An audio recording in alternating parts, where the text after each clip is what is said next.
Author's note: since the publication of the first edition of Consciencism in 1964, the African Revolution has decisively entered a new phase, the phase of armed struggle. In every part of our continent, African revolutionaries are either preparing for armed struggle or are actively engaged in military operations against the forces of reaction and counter-revolution. The issues are clearer than they have ever been. The succession of military coups which have in recent years taken place in Africa have exposed the close links between the interests of neocolonialism and the indigenous bourgeoisie. These coups have brought into sharp relief the nature of the class struggle in Africa. Foreign monopoly capitalists are in close association with local reactionaries and have made use of officers among the armed forces and police in order to frustrate the purposes of the African Revolution. It is in consideration of the new situation in Africa that some changes have become necessary in this edition. They occur principally in Chapter 3. 15th August, 1969, Conakry. Letter from Engels to J. Bloch, London, 21st September, 1890. According to the materialist conception of history, the ultimately determining element in history is the production and reproduction of real life. More than this, neither Marx nor I have ever asserted. Hence, if somebody twists this into saying that the economic element is the only determining one, he transforms that proposition into a meaningless, abstract, senseless phrase. Marx and I are ourselves partly to blame for the fact that the younger people sometimes lay more stress on the economic side than is due to it. We had to emphasize the main principle vis-a-vis our adversaries who denied it, and we had not always the time, the place, or the opportunity to allow the other elements involved in the interaction to come into their rights. But when it was a case of presenting a section of history, that is, of a practical application, it was a different matter, and there no error was possible. Unfortunately, however, it happens only too often that people think they have fully understood a new theory and can apply it without more ado from the moment they have mastered its main principles, and even those not always correctly. And I cannot exempt many of the more recent Marxists from this reproach, for the most amazing rubbish has been produced in this quarter too. Introduction. The lines of the partition of Africa naturally affected the education of the colonized Africans. Students from English-speaking territories went to Britain as a matter of course, just as those from French-speaking territories went to France as a matter of course. In this way, the yearning for formal education, which African students could only satisfy at great cost of effort, will, and sacrifice, was hemmed in within the confines of the colonial system. Recoiling from this straitjacketing, a number of us tried to study at centers outside the metropolis of our administering power. That is how America came to appeal to me as a Western country which stood refreshingly untainted by territorial colonialism in Africa. To America I therefore went. How and in what circumstances I have already related in my autobiography, Ghana. I spent almost 10 years in the United States of America studying and working for a living, teaching and carrying out my own private researches.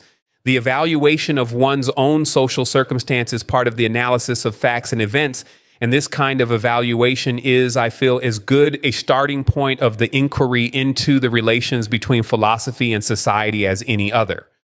Philosophy in understanding human society calls for an analysis of facts and events, and an attempt to see how they fit into human life, and so how they make up human experience. In this way, philosophy, like history, can come to enrich, indeed to define the experience of man. The 10 years which I spent in the United States of America represents a crucial period in the development of my philosophical conscience. It was at the universities of Lincoln and Pennsylvania that this conscience was first awakened. I was introduced to the great philosophical systems of the past, to which the Western universities have given their blessing, arranging and classifying them with the delicate care lavished on museum pieces. When once these systems were so handled, it was natural that they should be regarded as monuments of human intellection. And monuments, because they mark achievements at their particular point in history, soon become conservative in the impression which they make on posterity. I was introduced to Plato, Aristotle, Descartes, Kant, Hegel, Schopenhauer, Nietzsche, Marx, and other immortals to whom I should like to refer as the university philosophers. But these titans were expounded in such a way that a student from a colony could easily find his breast agitated by conflicting attitudes. These attitudes can have effects which spread out over a whole society should such a student finally pursue a political life. A colonial student does not by origin belong to the intellectual history in which the university philosophers are such impressive landmarks. The colonial student can be so seduced by these attempts to give a philosophical account of the universe that he surrenders his whole personality to them. When he does this, he loses sight of the fundamental social fact that he is a colonial subject. In this way, he omits to draw from his education and from the concern displayed by the great philosophers for human problems, anything which he might relate to the very real problem of colonial domination, which, as it happens, conditions the immediate life of every colonized African. With single-minded devotion, the colonial student meanders through the intricacies of the philosophical systems, and yet these systems did aim at providing a philosophical account of the world in the circumstances and conditions of their time. For even philosophical systems are facts of history. By the time, however, that they come to be accepted in the universities for exposition, they have lost the vital power which they had at their first statement. They have shed their dynamism and polemic reference. This is a result of the academic treatment which they are given. The academic treatment is the result of an attitude to philosophical systems as though there was nothing to them but statements standing in logical relation to one another. This defective approach to scholarship was suffered by different categories of colonial student.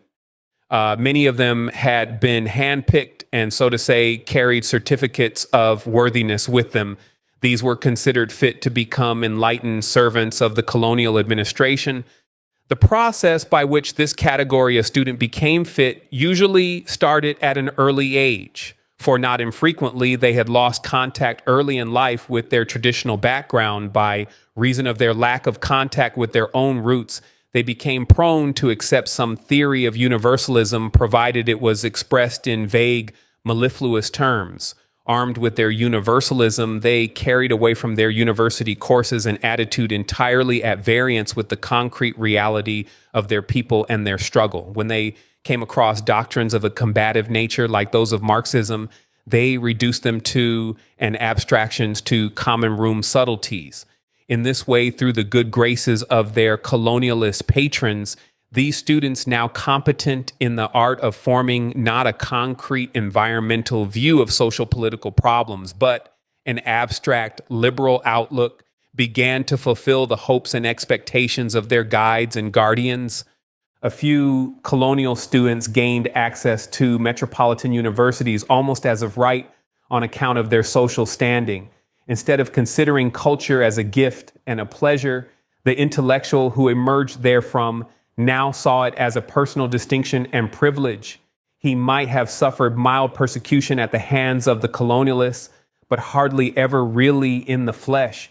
From his wobbly pedestal, he indulged in the history and sociology of his country and thereby managed to preserve some measure of positive involvement with the national processes. It must, however, be obvious that the degree of national consciousness attained by him was not of such an order as to permit his full grasp of the laws of historical development or of the thoroughgoing nature of the struggle to be waged if national independence was to be won. Finally, there were the vast numbers of ordinary Africans who, animated by lively national consciousness, sought knowledge as an instrument of national emancipation and integrity. This is not to say that these Africans overlooked the purely cultural value of their studies, but in order that their cultural acquisition should be valuable, they needed to be capable of appreciating it as free men. I was one of this number. Philosophy and Ideology for Decolonization. Chapter 1, Philosophy in Retrospect. The critical study of the philosophies of the past should lead to the study of modern theories, for these latter, born of the fire of contemporary struggles, are militant and alive. It is not only the study of philosophy which can become perverted, the study of history too can become warped. The colonized African student whose roots in his own society are systematically starved of sustenance is introduced to Greek and Roman history, the cradle history of modern Europe, and he is encouraged to treat this portion of the story of man together with the subsequent history of Europe as the only worthwhile portion. This history is anointed with a universalist flavoring which titillates the palate of certain African intellectuals so agreeably that they become alienated from their own immediate society. For the third category of colonial student, it was especially impossible to read the works of Marx and Engels as desiccated abstract philosophies having no bearing on our colonial situation.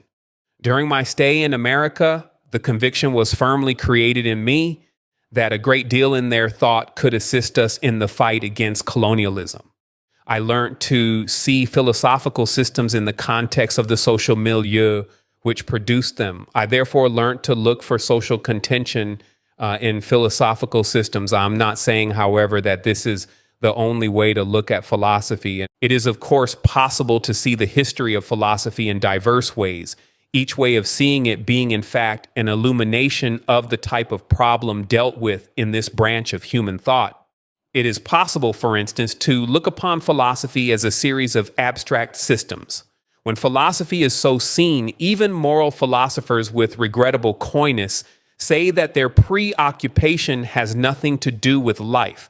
They say that their concern is not to name moral principles or to improve anybody's character, but narrowly to elucidate the meaning of terms used in ethical discourse, and to determine the status of moral principles and rules as regards the obligation which they impose upon us. When philosophy is regarded in the light of a series of abstract systems, it can be said to concern itself with two fundamental questions. First, the question what there is. Second, the question how what there is may be explained. The answer to the first question has a number of aspects. It lays down a minimum number of general ideas under which every item in the world can and must be brought. It does this without naming the items themselves, without furnishing us with inventory, a roll call of the items, the object in the world. It specifies not particular objects, but the basic types of object. The answer further implies a certain reductionism. For in naming on few basic types as exhausting all objects in the world, it brings every object directly under one of the basic types. Let me illustrate my meaning with the following example. Thales, the earliest known Western philosopher, held that Eve thing was water. By this, he did not, of course, mean that everything was drinkable, that everything was directly water or constructible from water alone as raw material is, in fact, the heart of his epigram. Thales recognized just one basic type of substance.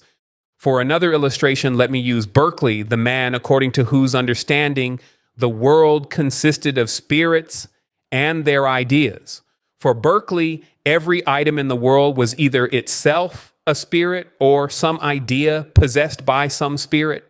It must be said in mitigation that neither Berkeley nor Thales robbed the world of a single item or object. The world was still full of athletes and grapes, bishops and apples, but in both cases, minimal basic types were selected, and everything in the world was said to come under them either directly or by an analysis which reduced them to the basic types. That is, for Thales, everything was water or could be reduced to water. For Berkeley, everything was a spirit or idea or was reducible to spirit and ideas.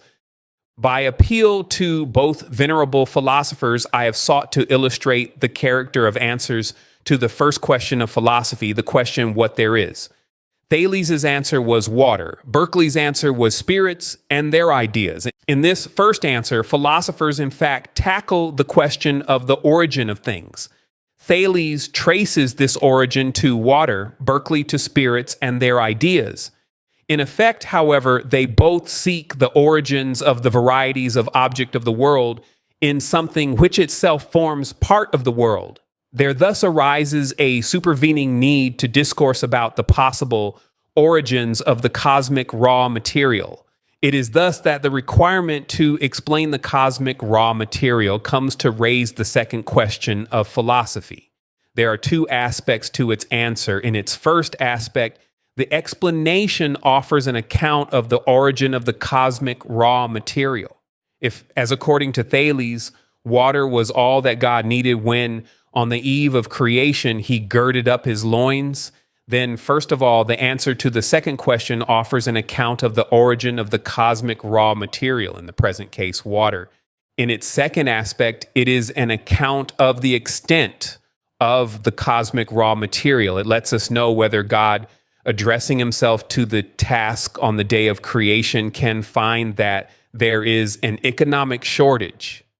That is to say, a shortage of raw material.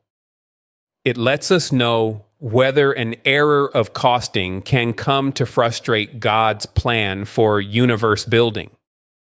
In the urgency of the second question of philosophy can be detected a certain anxiety about the principle of sufficient reason.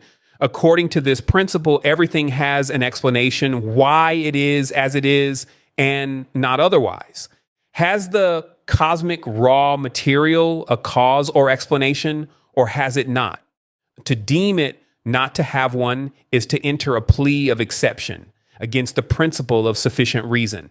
And now, the pressure to withhold a cause from the cosmic raw material, that which is the matrix of the universe and from which springs everything else which there is or can be, takes its beginning from the fact that whatever cause is proposed for it must be vexed by persistent problems. And according to the hypothesis that what we seek to explain is the basic raw material, any proposed cause for it can only itself arise from the basic raw material.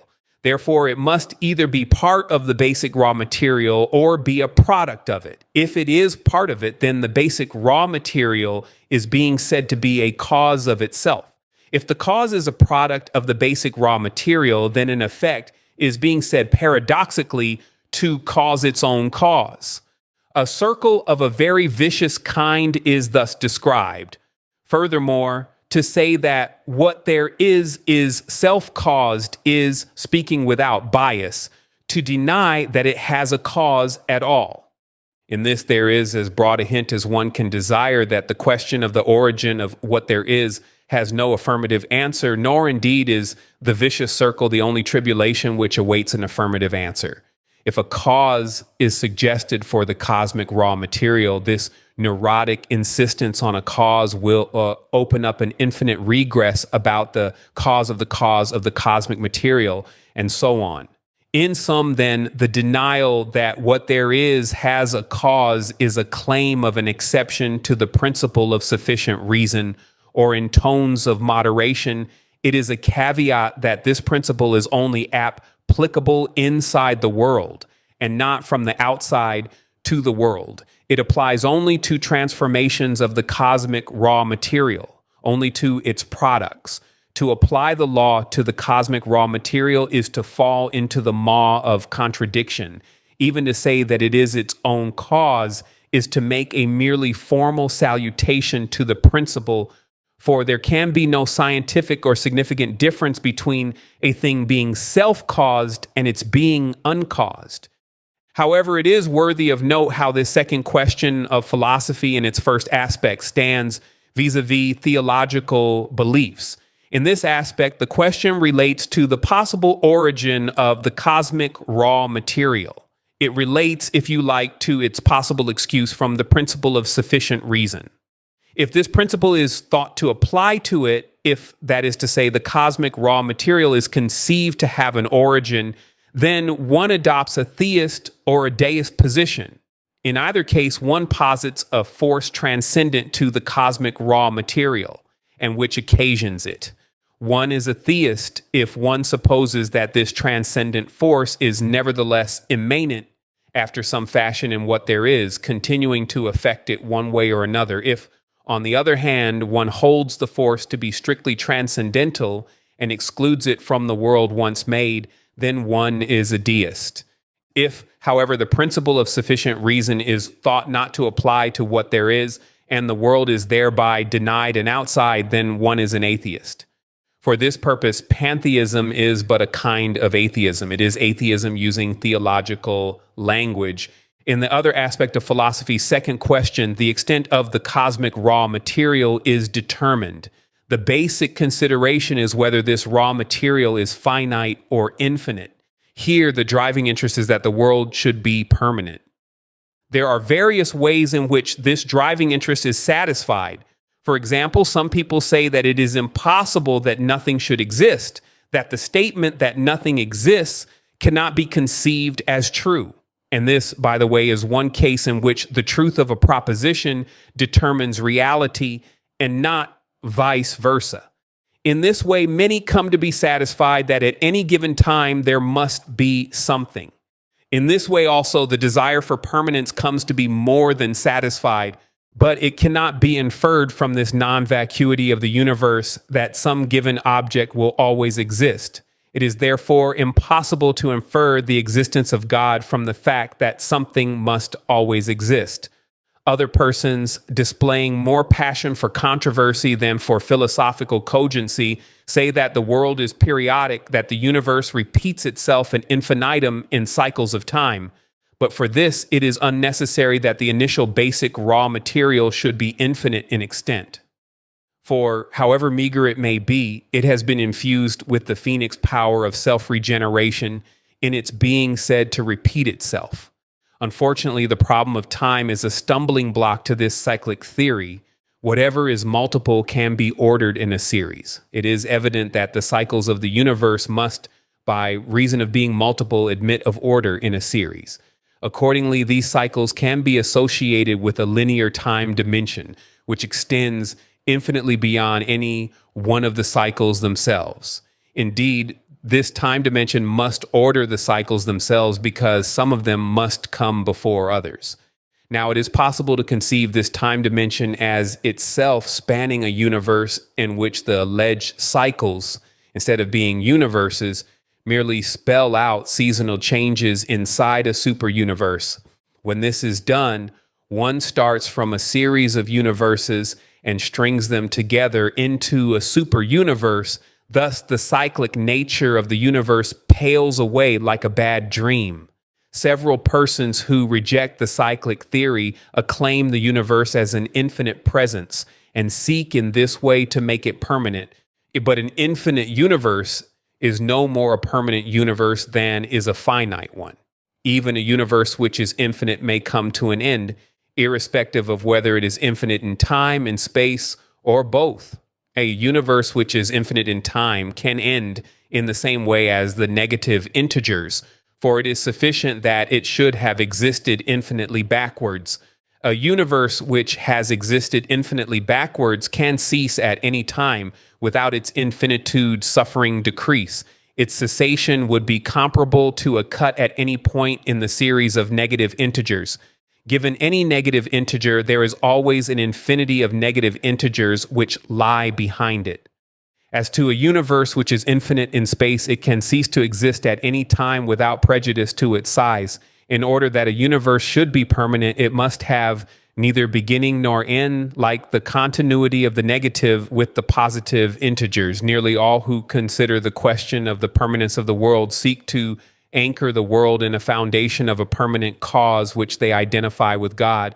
In this way, they hope that the universe will duly be protected, but all postulate something as abiding throughout the extent of time, be it the universe itself, cycles of it, or God. Indeed, the reluctance to conceive time as empty of all content is another manifestation of the desire permanence. For the historical process is here accepted as an everlasting one, in order that time should not be disemboweled. In this way, permanence is secured, and yet, at first blush, An infinite existence seems to be no less miraculous than a spontaneous, uncaused existence.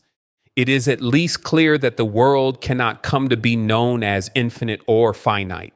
It can only be by the provision of a theoretical conception that it is said to be finite or infinite. If the world is finite, it must be because it is so conceived. If it is infinite, it must be because it is so conceived.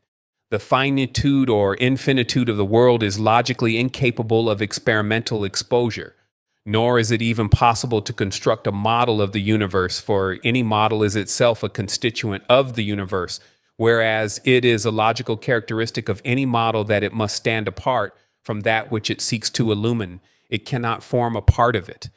But especially if the universe is infinite, it is impossible to construct a model of it. The construction of a model implies achievement, a finish, and to start and complete a model of the infinite is of the same order of piquancy as the performance of a man who, to use Wittgenstein's example, should breathlessly burst into a room panting. -4, -3, -2, and -1. I've done it. I've recited the negative numbers. In order that a situation could be coherently described as the causing or the causelessness of the world, it would have to be a situation in which the world could be placed. But any situation can only be a situation which is part of the world. The world can have no outside, and as it can have no outside, it can have no cause. There can, therefore, be no material grounds on which the adjectives caused, uncaused, or finite, infinite, can be descriptively applied to the universe. No empirical discourse can logically constitute the material ground of any of the epithets. It is only left that they should be postulates. If, however, one postulates a cause for what there is, one is thereby committed to the conception of an outside and an inside of the world. This need not lead to any irreducible contradiction, for whether the world is finite or infinite depends, as suggested earlier, upon the mode of conceiving the world. Hence, the opposition is strictly dialectical. Beyond mere formal dialectics, however, one significance of the cosmic contrast of the inside and outside of the world is that it implies an acknowledgement that there is a conversion of a process which commences outside the world into the world and its contents. It is therefore hardly surprising that in the Christian Bible, precisely this is held. There, God is first converted to Adam through his living breath, and second to Jesus Christ through a mystic incarnation. Appropriately, therefore, Christianity holds that we have our being in God in whom we live. But especially when this conversion is thought to be reversible, a definite contradiction is created in society. The contradiction between interests inside the world and interests outside the world. This kind of contradiction is made articulate in Christianity, for example. We are enjoined to lay up treasures in heaven where moths do not corrupt. We are also assured by St. Augustine that though we are in the world, we are not of it, being wayfarers. The contradiction takes effect when, with the gaze steadfastly fixed upon things outside the world, the requirements of earthly life, which in fact condition the existence of every human being, suffer neglect. This opposition of interests, this social opposition between inside and outside, is dialectical in nature and can be used to explain the course of many societies, including African societies. The course of such societies is determined by a seesaw, a contest between the inside and the outside, between the terms of the contradiction described above. It is the recognition of this kind of contradiction and the use to which it might be put in the exploitation of the workers that impelled Marx to criticize religion as an instrument of exploitation, because religion was used to divert the workers' attention from the value which they had created by their labor to outside concerns. Many African societies, in fact, forestalled this kind of perversion. The dialectical contradiction between inside and outside all was reduced by making the visible world continuous with the invisible world. For them, heaven was not outside the world, but inside it. These African societies did not accept transcendentalism and may indeed be regarded as having attempted to synthesize opposites outside and inside by making them continuous, that is, by abolishing them. In present-day Africa, however, a recognition of the dialectical contradiction between inside and outside has a great deal to contribute to the process of decolonization and development, for it helps us to anticipate colonialist and imperialist devices for furthering exploitation by diverting our energies from secular concerns. The recognition of the dialectical opposition is universally necessary. Religion is an instrument of bourgeois social reaction, but its social use is not always confined to colonialists and imperialists. Its success in their hands can exercise a certain fascination on the minds of Africans who begin by being revolutionary, but are bewitched by any passing opportunist chance to use religion to make political gains. Seizing the slightest of these chances, they in fact take 2 steps backward for the 1 step forward in order to enjoy a transitory consolidation based on a common religious belief and practice. This idiosyncratic tactic can only create more problems than it promises to solve. For certain, it will check the advancing social consciousness of the people. Besides, in the long run, a dialectical opposition between church and state will be recreated through what begins by being a tactical move becoming entrenched. This idiosyncratic tactic actively encourages religious forms and practices as well as a religious ideology. When the relative political consolidation aimed at is achieved, the tactic is dropped, but the religious revivalism which it has fomented and exploited cannot be so easily checked. It is essential to emphasize in the historical condition of Africa that the state must be secular. Insistence on the secular nature of the state is not to be interpreted as a political declaration of war on religion, for religion is also a social fact and must be understood before it can be tackled. To declare a political war on religion is to treat it as an ideal phenomenon, to suppose that it might be wished away, or at the worst, scared out of existence. People who are most aggressively religious are the poorer people. For, in accordance with the Marxist analysis, religion is social, and contemporary religious forms and practices have their main root in the social depression of workers.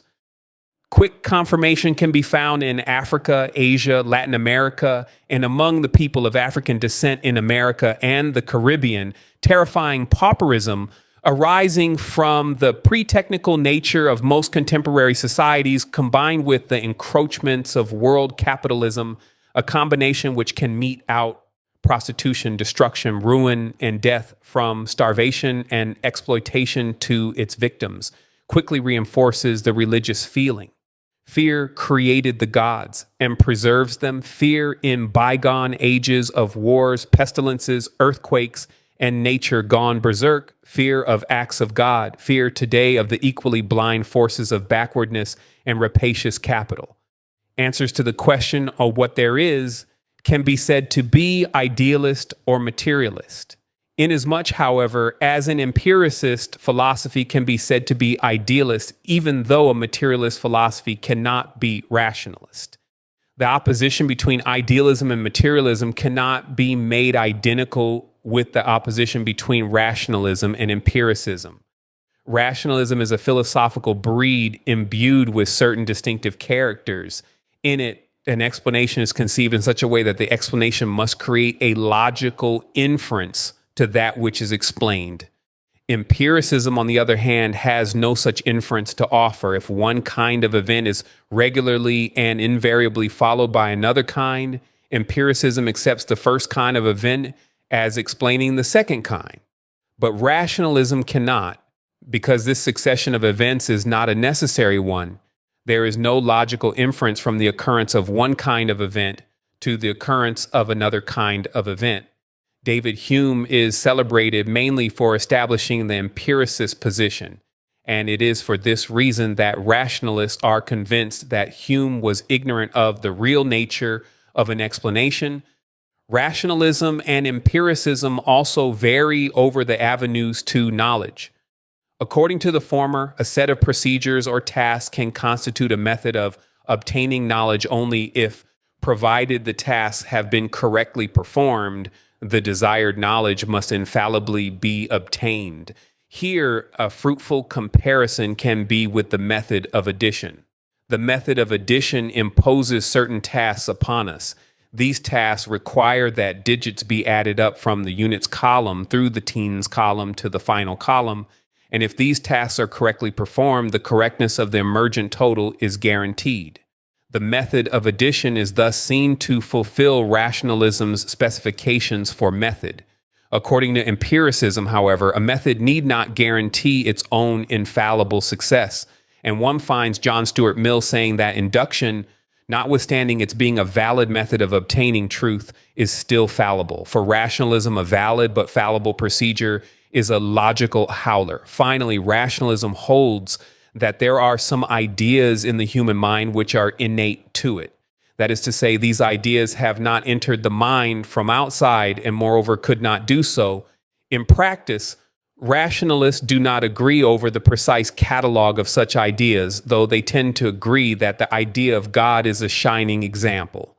But empiricism cannot countenance innate ideas. For it, all ideas without exception come to the mind from the external world, or are composed exclusively from ideas which come into the mind from the external world through the senses. As to idealism, it is a species of philosophy in which spiritual factors are recognized as being primary and matter held to be dependent for its existence on spirit. In Leibniz's idealist philosophy, for the sake of an example, matter is even said to be really unconscious spirit. And in Berkeley's idealist philosophy, though matter is not said to be spirit, but an idea possessed by spirit, its existence and continuance is said to consist in its being possessed by spirit. For Leibniz, the world was nothing but spirit. For Berkeley, it was nothing but spirits and their knowledge. Since, however, the central tenet of idealism is the withdrawal from matter of an existence independent of spirit, materialism, in its opposition to idealism, must, as a minimum, assert the independent existence of matter. But now, to the extent that idealism makes the existence of matter dependent on perception or on the possession of ideas by the mind, I'm sure that it can be refuted. Of the normal sources of idealism, two can be discerned.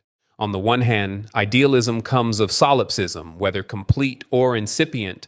On the other, it comes from some theory or other of perception. In complete solipsism, the individual is identified with the universe. The universe comes to consist of the individual and his experience. And when we seek to inquire a little of what this gigantic individual who fills the universe is compounded, we are confronted with diverse degrees of incoherence. In solipsism, the individual starts from a depressing skepticism about the existence of other people and other things, while in the grip of this pessimism, he pleasantly ignores the fact that his own body is part of the external world, that he sees and touches his own body in exactly the same sense that he sees and touches any other body. If other bodies are only portions of the individual's experience, then by the same magic, he must disincarnate himself. In this way, the individual's role as the center of solipsism begins to wobble seriously. He is no longer the peg on which the universe hangs, the hub around which it revolves. Solipsism begins to shed its focal point for the universe. The individual begins to coalesce with his own experience. The individual as a subject in the sufferer and enjoyer of experience melts away, and we are left with unattached experience. In incipient solipsism, like that which afflicted Descartes, one encounters a form of argument which is in its essence sincerely fallacious. Descartes says that he can think of himself as being without eyes or as being without arms, etc. In short, he claims that he can think of himself as being deprived of any of his physical features which anyone might care to name. Whatever be the truth value of this, he sets it up as a reason for saying that he can think of himself as being without a body, though one may not wish to deny that Descartes could indeed have been physically deformed indeed even hideously deformed, one must, I think, resolutely maintain that disincarnation is not a physical deformity. There still remains a distinction between mere deformity and disincarnation. Descartes' reasoning is of the same level of speciousness as the notion that because one can think of a cow without a tail or horns, etc., one can think of a cow without a body. Thinking of a cow without a body is as different from the thought of a cow without a tail, as thinking of Descartes without a body is different from his thought of himself without arms. My reason for referring to Cartesianism as incipient solipsism is that Descartes' alleged first principle is the admission of his own existence. On this sole first principle, he proposed, quite unsoberly, to hang the whole universe as well as God. I say that Cartesianism is incipient solipsism because it contains inside itself the seeds of a fully fledged solipsism. These seeds can be seen to grow in the following way. Descartes proposes to doubt everything which might be known through the senses or through the reason. He sets out to doubt everything which might be known through the senses because the senses sometimes suffer from illusions and delusions, not to mention the fact that anything which is said to form part of waking experience can equally well form part of dream experience. After all, the objects and situations which dreams represent are not qualitatively different from the representation of sense. Since the senses can be affected by illusions and delusions, he proposes to treat them as unreliable witnesses to truth. And as to the reason, though, at the best of times he wishes to hold it to be essentially infallible, he points at the well-known paralogisms of his predecessors in philosophy and geometry. If reason could so badly have misled them, it too must for the time being be regarded as untrustworthy. Descartes notes just in time that he who is so anxious about the truth and doubts everything has been thinking and must exist if he thinks. Hobbes was misguided when he thought that it was equally open to Descartes to say that because he walked, he existed. Descartes, having doubted away his body, could not suppose himself to walk. But even if he doubted that he thought, he would still be thinking, as doubting was a form of thinking. It was necessary for Descartes to single out what he could not coherently doubt in order to peg his existence on it. And that is why he says that he thinks, therefore he exists. But it is at this point that Descartes runs the gauntlet of a creeping solipsism, though Descartes is entitled to say cogito ergo sum, I think, therefore I exist. He would clearly be understanding too much if he understood from this that some object existed, let alone that Monsieur Descartes existed. All that is indubitable in the first section of Descartes' statement is that there is thinking. The first person is in that statement no more than the subject of a verb, with no more connotation of an object than there is in the anticipatory it of the sentence, it is raining. The pronoun in this sentence is a mere subject of a sentence and does not refer to any object or group of objects which is raining. It in that sentence does not stand for anything. It is a quack pronoun. And so once again, we have unattached experience, thinking without an object which thinks. And as the subject is merely grammatical, it cannot serve as a genuine principle of collection of thoughts which will mark one batch of thoughts as belonging to one person rather than another. The universe thus becomes a plurality of thoughts which are unattached. It is more normal to found idealism upon some theory of perception. Here, the idealist holds that we only know of the external world through perception. And if matter be held to be constitutive of the external world, then we only know of matter through perception. Quite gratuitously, the conclusion is drawn that matter owes its existence to perception. Granted that perception is a function of the mind or spirit, matter ends up depending on spirit for its existence. I am at this stage compelled to emphasize once more that our own bodies are elements in the external world. If, therefore, matter were dependent on knowledge for its existence, so would our own bodies be. In that case, however, perception would require an altogether new conception. For perception only takes place by agency of the senses, and the senses are capacities of the living and organic body. If, therefore, body being matter wins its existence from perceptual knowledge, it could not at the same time be the means to that knowledge. It could not itself be the avenue to perception. The idea of perception through physical senses therefore becomes incoherent in idealism. And with this one step, idealism collapses in our hands. Indeed, idealism itself stands revealed as the self-devouring cormorant of philosophy. The 18th century African philosopher from Ghana, Anthony William Amo, who taught in the German universities of Halle and Wittenberg, pointed out in his De Humanae Mentis Apatheia that idealism was enmeshed in contradictions. The mind, he said, was conceived by idealism as a pure, active, unextended substance. Ideas, the alleged constituents of physical objects, were held to be only in the mind and to be incapable of existence outside it. Amo's question here was how the ideas, largely those of physical objects, many of which were ideas of extension, could subsist in the mind, since physical objects were actually extended if they were really ideas. Some ideas must be actually extended. And if all ideas must be in the mind, it became hard to resist the conclusion that the mind itself was extended in order to be a spatial receptacle for its extended ideas. The contradiction is in the denial of the spatial nature of mind and the compulsion to harbor spatial objects in it. For in idealism, it is not only our bodies which are in our minds, instead of our minds being in our bodies. The whole universe, to the extent that we can perceive or be aware of it, is neatly tucked away in our minds. Idealism suffers from what I might call the God complex.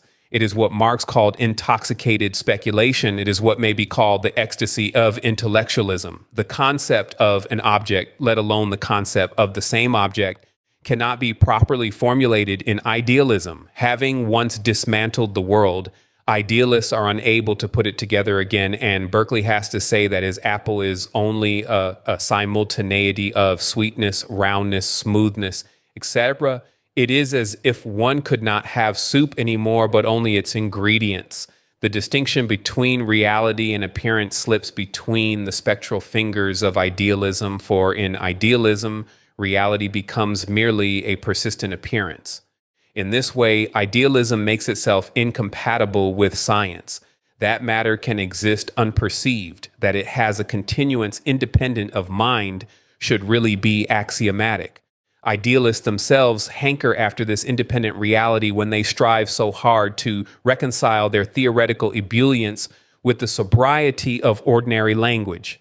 Ordinary language is not just a vocabulary and a grammar. It also comprises a conceptual framework which is largely realist and objectivist. The idealist attempt to reconcile its theory spinning with ordinary language must therefore be regarded as a deep-seated desire to anchor idealism in a certain measure of objectivity. Now, materialism is a serious, objective, almost descriptive kind of metaphysics. As a minimum, it affirms the existence of matter independent of knowledge by mind. This minimal conception is obviously grossly inadequate. It is open to a materialist philosophy, but not compulsory to assert for its second thesis the primary reality of matter. Here, matter would be whatever has mass and is perpetually active. And in its manifestation, matter would be coextensive with the universe.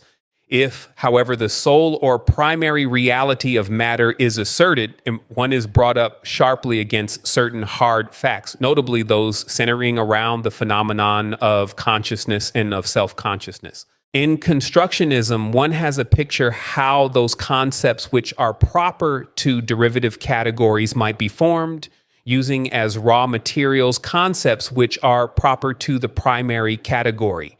In reductionism, one sees how concepts proper to a derivative category can be reduced completely to concepts which are proper to a primary category. When a certain reductionism holds matter to be primary, such a reduction has for its product concepts which are directly applicable only to matter. In nominalism, only concrete existences are held to be primary and real, all other existences being, as it were, surrogates of concrete existences on a higher logical plane. Now, it would, of course, be a mistake to seek to infer from the foregoing that, according to philosophical dialectical materialism, mind is, say, brain. Qualities are quantities. Energy is mass. These locutions would commit what are referred to as category mistakes. Dialectical materialism recognizes differences between mind and brain, between qualities and quantities, between energy and mass. It, however, gives a special account of the nature of the differences. Both in metaphysics and in theory of knowledge, it does not allow the differences to become fundamental and irreducible. A sober philosophy cannot ignore categorical differences, but it has the right to give a valid account of these differences in such a way as to reveal them as façon de parler. From the standpoint of theory of knowledge, philosophical materialism treats the differences as belonging to logical grammar. This, if one may express an opinion, is the kind of difference also drawn by Frege between concepts and objects. When he said with truth that the concept horse was not a concept but an object. And the difference in question is a difference in the role or function of certain terms, and the difference is subject to logical parsing. Let me illustrate this point in another way. Suppose a man were asked to provide an inventory of objects in a room, and he counted all the legs of tables and chairs, as well as flat tops and backs. Then he could not in the same inventory count tables and chairs. True though it is that a table comprises a flat top and legs, there is nevertheless a difference between a table and a flat top and legs. The difference is said to be epistemological, not ontological. That is to say, tables do not exist on the one hand, while on the other, tops and legs exist alongside. In the same way, one may admit epistemological differences between mind and brains, quality and quantity, energy and mass, without accepting any metaphysical differences between them, without, in other words, admitting that for mind, one needs any more than a brain in a certain condition, for quality any more than a certain disposition of quantity, for energy any more than mass in a certain critical state. From the standpoint of metaphysics, philosophical materialism accepts mind or conscience only as a derivative of matter. Now, nominalism, constructionism, and reductionism indicate that categorical differences are differences of logical grammar and syntax. Such differences are, even so, objective and neither arbitrary nor ideal. They are founded in the condition of matter and its objective laws. Quality is a surrogate of a quantitative disposition of matter. It can be altered by altering quantitative dispositions of matter. Mind, according to philosophical materialism, is the result of a critical organization of matter. Nervous organization has to attain a certain minimum of complexity for the display of intelligent activity or the presence of mind. The presence of mind and attainment of this critical minimum of organization of matter are one and the same thing. Energy, too, is a critical quantitative process of matter. Heat, for example, is a particular sort of process of atoms. Though none of the above equivalences is a formal equivalence, they are at least material equivalences. That is, say, notwithstanding that the meaning of, say, mind is not critical organization of nervous matter, as the meaning of submarine is a ship capable of moving underwater. Mind is not but the upshot of matter with a critical nervous arrangement. The equivalence intended is a material one, not a defining or formal one. That is to say, the propositions about mind's qualities, energy, are reducible without residue to propositions about body, quantity, and mass. The former propositions could not make sense unless latter propositions were sometimes true. As it were, mind, quality, energy are metaphysical adjectives. I think the matter would be further clarified if philosophical materialism were distinguished from nominalism, construction, and reductionism. The merit of the latter as a species of metaphysics arises from their demonstration of category reducibility. Their weakness as species of metaphysics rests in their lifelessness. They propose to tell us that X, strictly speaking, is or really is, or at a bottom is nothing but YZ, but they vouchsafe not the slightest hint about the condition under which Wiz is X. Indeed, it is only in the philosophy of mathematics, in the generation of critical numbers, that conditions are given for a categorical leap in the generation of numbers. When materialism becomes dialectical, the world is not regarded as a world of states, but as a world of processes, a world not of things, but of facts. The endurance of the world consists in process, and activity or process becomes the lifeblood of reality. Constructionism, nominalism, reductionism all stop at the logical basis of categorical conversion. They ascertain only that conversion is logically possible, but when materialism becomes dialectical, it ensures the material basis of categorical conversion. Dialectical change in matter is that which serves as ground to the possibility of the evolution of kinds. The evolution of a kind is the loss of a set of old properties and the acquisition of a new set through the dialectical movement of matter. When it is said that an evolved kind arises from or is reducible to matter, the concern is with the dialectical source or origin of the evolved kind, not with its formal nature. To say, therefore, that mind quality or energy arises from or is reducible to matter is neither to say that mind has mass or quality has mass, nor to say that energy has mass. It is to say that given the basic matter of the universe with its objective laws, the universe is forthwith closed, in the sense that nothing can become present in the universe if it is not entirely anchored in the initial matter. Let me suggest parallel with formal logic. An axiomatic formal system is said to be complete when its axioms suffice for the deduction, by means of admitted rules of inference, of all the propositions belonging to the system. If propositions belonging to the system are made parallel to items of the universe, if the admitted rules of inference are made parallel to the objective laws of matter, and if the initial set of axioms is made parallel to initial matter, then the completeness of the axiom system becomes parallel to the constructibility from matter according to its objective laws of all the supervening items of the universe. It is in a sense analogous to that in which an axiomatic formal system is, say, Gödel complete and therefore closed, that the universe of matter is here said to be closed.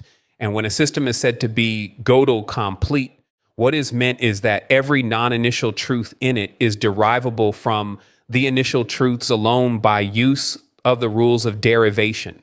Hence, in the analogy, every form or category in the universe which is not directly matter must be derivable from matter alone in accordance with the dialectical laws of the evolution of matter. I have suggested that dialectic is that which makes the evolution of kinds possible, that accordingly, which is the ground of the evolution of mind from matter, of quality from quantity, of energy from mass.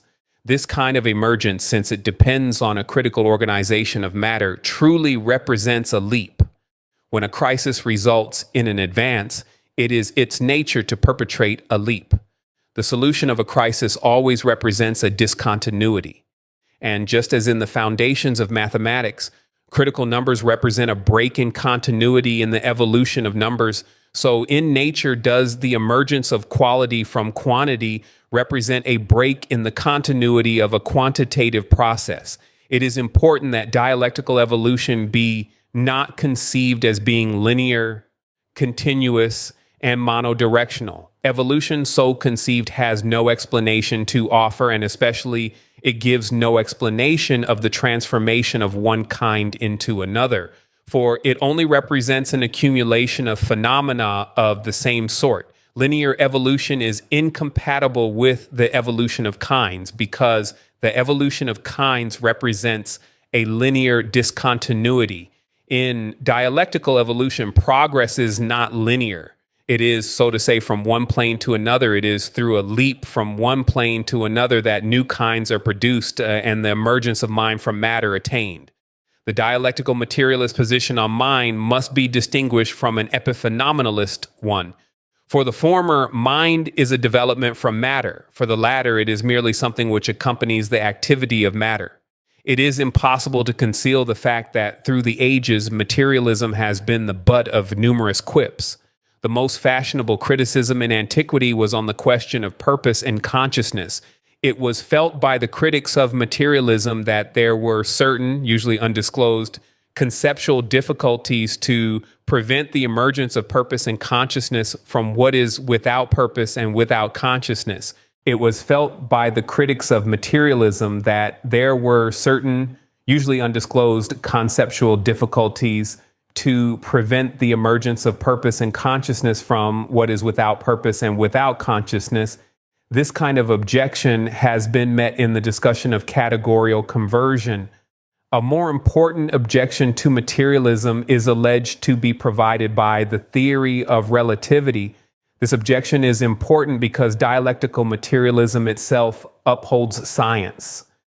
According to this objection, relativity's merging of space-time constitutes an objection to materialism, whether dialectical or serene. There is a nagging feeling that with the merging of space and time, matter's life in space and its movement in time are snuffed out. But this nagging feeling can be soothed by the reflection that the only independent reality which philosophical materialism allows is matter. And since absolute time and absolute space must be conceived as independent if they are absolute, in a way they are incompatible with philosophical materialism. The abandonment of both would therefore be so far from representing the disgrace of philosophical materialism that it would be its triumph. The mechanism of sensation, too, has sometimes been brandished in the face of philosophical materialism. This is, in fact, a species of skepticism. Sensation, it is said, is our primary avenue to knowledge. Mankind, it is alleged, has no road to knowledge save the highway of sensation, but sensation does not give us any direct knowledge of matter. Hence, there is no reason to suppose that there is any such thing as matter. I believe that this adumbrated skepticism turns in upon itself. It is not possible to use the physics of perception to impugn the reality and independence of the external world, for the physics of perception itself presupposes and relies upon the reality and independence of the external world. It is only through some occult reasoning that physics can be used to locate the external world inside our mind. It is further said that not all the processes in the physiology of perception are physical. It is said by way of expansion that if light did not strike the eye, an image form on the retina, etc., we could not see. But the traveling of light and the forming of an image on the retina could not either singly or collectively be the inwardness of that illumination which is seeing. These processes are accounted to be so far from explaining perception that they deepen the mystery. And yet, to a certain extent, all this must be deemed to be correct. When it is made a basis for idealism, however, then an indulgence in fallacies occurs. We know that in normal physiological and physical conditions, we cannot choose whether to see or not. If spirit or consciousness were completely independent of matter for its arising, there should be the possibility of such breakdowns in perception as are not completely explicable in terms of physiology and physics. The doctor, one supposes, would then need to be aided occasionally by the priest, as indeed was supposed to be the case in the dark ages of knowledge. Our universe is a natural universe, and its basis is matter with its objective laws. Chapter 2. Philosophy and Society. It is obvious from the foregoing skeleton history of philosophy that philosophy could very easily come to be divorced from human life. It becomes so abstract in certain Western universities as to bring its practitioners under the suspicion of being taxidermists of concepts. And yet, the early history of philosophy shows it to have had living roots. in human life and human society. Philosophy had its origins in theological speculation. The earliest theological speculations were a conglomeration of thoughts milling around the great ideas of God, soul, destiny, and law. At every point, these thoughts enjoyed a practical inspiration. For in those far off days, the religious life was one of the cardinal concerns of human existence. That was a time when it was sincerely believed that man's cultivation of the gods at the same time as his crops was one of his major purposes on earth. Religion and worship were preoccupations of day-to-day life. They were the ways in which man conducted himself in his privacy before others and in the presence of his gods. Even much later than ancient times, even as recently as the Middle Ages of Europe, other concerns of life were tyrannically subjected to the religious concern at the insistence of the clergy. Economic concerns, without which the clergy themselves could not have survived, were required by them to be confined within the limits of human sustenance. To transgress these limits was in their eyes to indulge greed, and so to hazard their disfavor in this life and the divine disfavor in the afterlife. Suitably, therefore, the chief concern of philosophy continued to be an elucidation of the nature of God, of the human soul, of human freedom, and of kindred concepts. According to this notion of philosophy, when the primary concerns of human life are differently conceived, philosophy reveals a different bias. And as society becomes differently organized, philosophy is differently conceived. During the European Renaissance, when man became the center of the universe, the human mind and the ways in which it might fix the limits of what is real became the chief topics of philosophy. There was a growing attempt to identify what could be with what could be known, and this tendency later attained its subtlest and most definitive statement in the critical philosophy of Kant. The rise of rationalism was indeed one whole stream of thought which kept reality firmly within the light of human reason until in the writings of Leibniz processes came to be mere analogues in nature of logical relations. In this way, the limits of the human understanding came to be identified with the limits of nature. This idea survives today in the notion that logically there are no mysteries, that to every question there is an answer, that there is nothing on earth, beneath the waters, or in the heavens above, which is in principle unknowable. Empiricism, too, was, despite its antagonism to rationalism, a reflection of man's conception of his own position in the scheme of things. It, too, sought to make the limits of what is real coincide with the limits of the human understanding, for it tended to regard what is real exclusively in terms of impressions upon our senses. During the European Renaissance, when man gained an increased appreciation of his personal and individual dignity and freedom, philosophy responded with disquisitions on the nature of natural rights and connected ideas. Philosophy attempted to provide principles which should inform any political theory if it is to conform to the Renaissance conception of man. Nor had philosophy in this departed from its early character. At every stage between Thales and modern times, philosophy was firmly geared on to what were, for the time being, conceived as primary concerns of life. The history of Greek democracy, for example, must really be traced to Thales.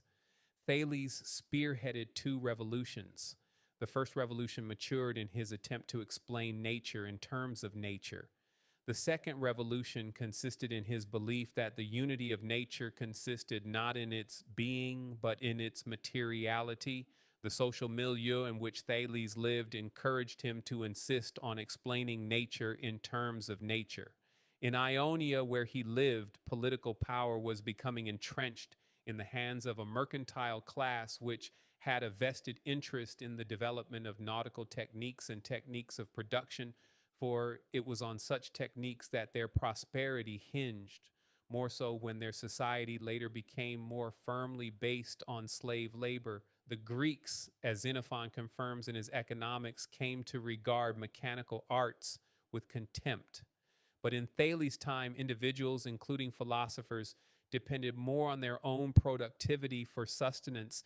Indeed, during one particularly good olive harvest, Thales astutely cornered the available olive presses in Miletus and subsequently hired them out at exorbitant rates. Owing to the change in the structure of society whereby social political hegemony passed into the hands of the mercantile oligarchy, prosperity no longer depended in a crucial way on a propitiation of the gods in connection with agriculture. It depended on commerce with its ancillaries, whereby the Ionian products were marketed along and across the Mediterranean. There was consequently no need to continue to explain the world by reference to the gods.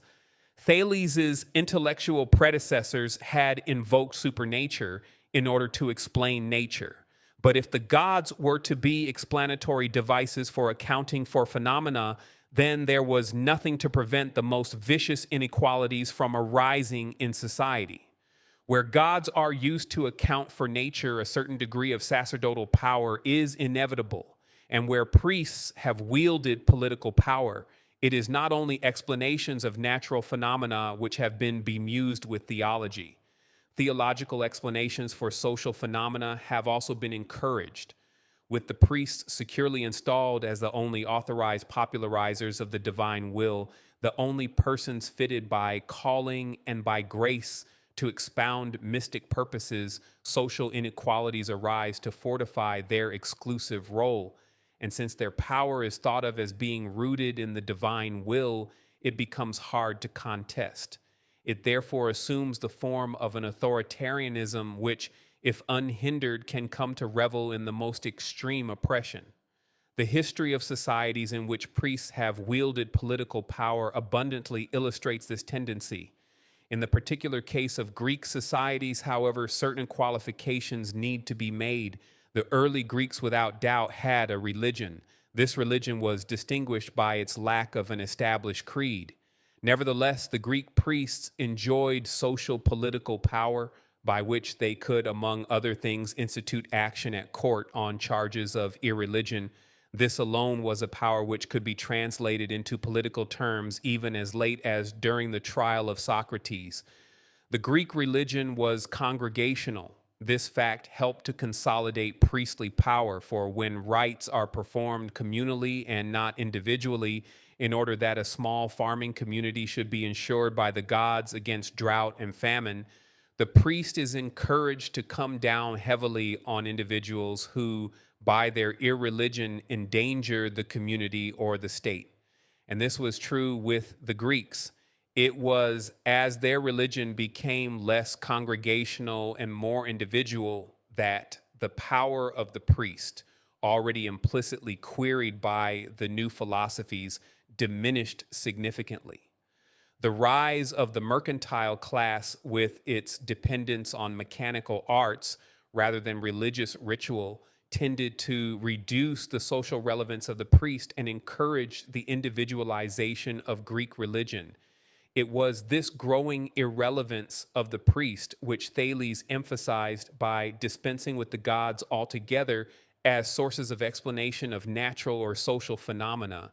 Thales was able peacefully to spearhead this intellectual revolution, which was itself a reflection of a social revolution, because the Greek priesthood did not in the strictest sense form a class. The Greeks, mindful of the massive constricting power which the priesthood could exert if it formed a class, shunned the Oriental example, discouraged life priests, and often fixed the length of time for which one was a priest or priestess. Moreover, the high priesthood was often invested ex officio in the political leader. The above contrast of Greek society with Oriental society should not suggest that Greek society was without theocratic manifestations, as is often thought. Greek society had theocratic manifestations which were intensified under Persian rule. The pre-Thales hereditary aristocracy comprising the land-owning class converted the ancient clan cults into hereditary priesthoods. To these priesthoods was assigned the power of passing and executing sentence at their discretion, especially on those who were accused of homicide. As private property grew, so did the incentive to homicide on the part of those who wished to ensure that they inherited property. The power of the aristocratic priesthood was based on the belief that those who committed certain crimes infringed the sacred moral order of society and that they needed to expiate their crimes and be absolved if the whole community was not to be thrown into jeopardy. The idea that the whole community was in danger before the gods as a result of certain malpractices of individuals was not abandoned even by Solon, a contemporary of Anaximander. Thales' first revolution, therefore, knocked the bottom out of the theocratic and crypto-theocratic manifestations of Greek society. In destroying the gods as explanatory devices, he neutralized them and undermined the social effectiveness of the aristocratic priesthood. The second revolution consisted in his contention that the unity of nature consisted not in its being, but in its materiality. His choice of one substance for his monism had its root in mercantilism, in the belief that all goods were exchangeable in terms of a common denominator. Water, the common denominator which Thales chose, fittingly reflected the Ionian dependence on its navy for its mercantilism, the growth of the navy being crucial for Ionia's Mediterranean trade.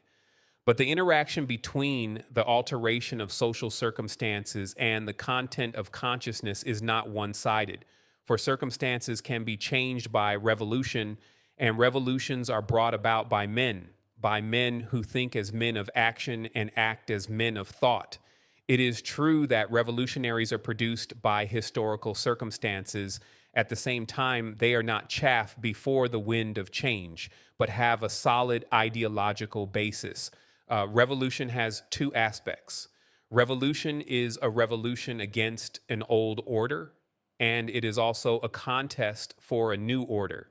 The Marxist emphasis on the determining force of the material circumstances of life is correct.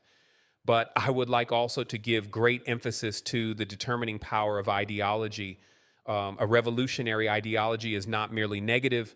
It is not a mere conceptual reputation of a dying social order, but a positive creative theory, the guiding light of the emerging social order. This is confirmed by the letter from Engels quoted on the motto page of this book.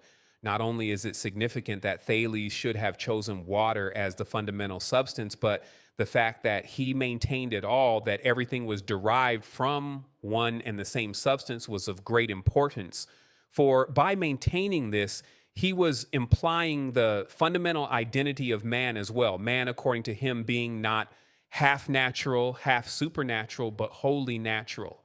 That is to say, on the social plane, his metaphysical principle amounted to an assertion of the fundamental equality and brotherhood of men. Nevertheless, his philosophy only supported a revolution which was, in a sense, bourgeois. The assertion of the fundamental equality and brotherhood of man does not automatically issue in socialism, for it does not amount to the assertion of social equality.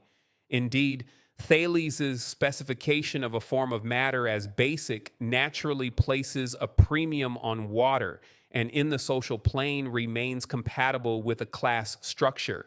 His philosophy, therefore, only supported a sort of bourgeois democratic revolution and not a socialist one. On the only recorded opportunity which Thales had of translating his metaphysics into politics, he firmly urged unity on the balkanized Ionian states. This was hardly surprising, as he had asserted the unity of nature. The Ionians paid scant heed to him, and they were duly undone. The point which I am anxious to make is not merely that the earliest philosophies carried implications of a political and social nature, and so were warmly connected with the actualities of life. I am suggesting that these philosophies were reflections of social currents, that they arose from social exigencies. Thus, Thales' philosophy needed, if it was to destroy the allegedly heaven-sanctioned aristocratic society, to assert the irrelevance of a pantheon, and this he did in his attempt to bring all explanation of nature within the ambit of nature itself. A revolutionary, as opposed to a reformist, attenuation of clerical influence called not for an amelioration here and there of social inequalities, the smoothing of this sharp corner and the trimming of that eminence, but for a total rejection of the idea of social inequality. That in metaphysics, which implies this rejection of social inequality, is precisely that which is common to all monists, those who assert the unity of nature and of different kinds of things as only different manifestations of the same thing. It was this idea of the unity of nature as well as that of basic equality and justice, which required that Thales should generalize those rules of thumb picked up in the marshes of the Nile Delta. Rules of thumb allow for a certain measure of arbitrariness and partiality in application. The rules which the Egyptian Arpadonapites used in marking out farms were bound to lead to injustices, for they were measured with knotted pieces of cord. Thales' egalitarian perceptions necessary for a mercantile economy led him to seek general forms of rules. When rules become general, they guarantee an objective impartiality, and impartiality is the outward mark of egalitarianism. Thales' successor, Anaximander, reasoned, however, that the unity of nature could not by itself guarantee equality and impartiality. Indeed, Thales himself was bourgeois in his actual political life. In Anaximander's thought, a need was felt for an active social principle which would illuminate and sanction social structure. This he called the principle of justice, a groundwork principle which, in Anaximander's system, regulated both social organization and the metaphysical generation of things. In his philosophy, he conceived a stock of neutral material in which nothing was differentiated, a boundless, featureless, eternal expanse whose restlessness separated out the things of this world. These things abide in the world for a time, measured out according to principles of justice. At the end of their time, they give way to other things and flow back whence they came, back into the boundless neutral stock. So whereas at first blush Anaximander seems to have diverged widely from Thales, his master and friend, he in fact only tried to secure similar social objectives by means of conceptual instruments not too different from those of Thales. The early Greek philosophers had a social moral preoccupation which they expressed in terms of metaphysics. It was this social moral preoccupation which made them continual sufferers of political persecution. The point I wish to underline in this respect is that the priest had grounded their power in all manner of social hierarchy in their supernatural account of the world. To destroy sacerdotal power and its associated arbitrary social structure, it was necessary to remove their grounding. It was necessary to give a natural account of the world. In this way, philosophy served as an instrument of social justice. However revolutionary were the monists, that is to say, those who claimed that everything was at bottom the same thing, they were still bogged down once they had claimed the fundamental equality of all. It is possible, admittedly, to regard Anaximander as having had an awareness of this stagnation, for he envisaged not a static and immobile social equality, but a social equality pursued at all times by the active principle of justice. Anaximander was not a lotus eater. He could not allow society to remain dormant, complacent with the social structure which was current in his time. His principle of justice was one which called for social change, could not see an egalitarian society as one in which everything was permanently as it was, in which inequalities remained undisturbed.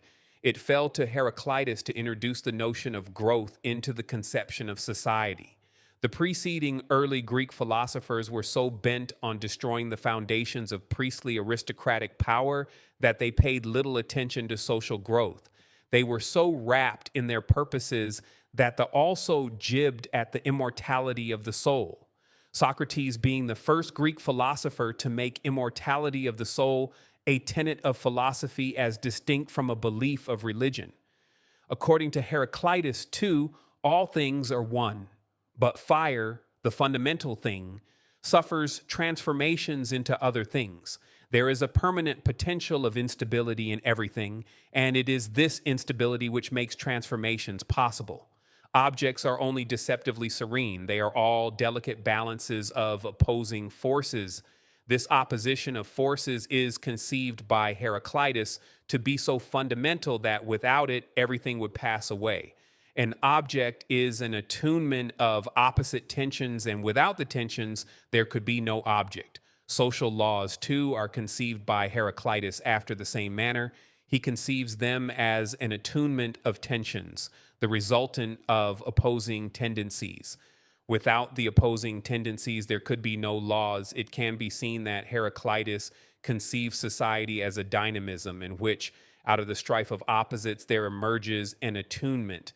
Heraclitus makes this strife of opposites indispensable to growth and creation, both in nature and in society.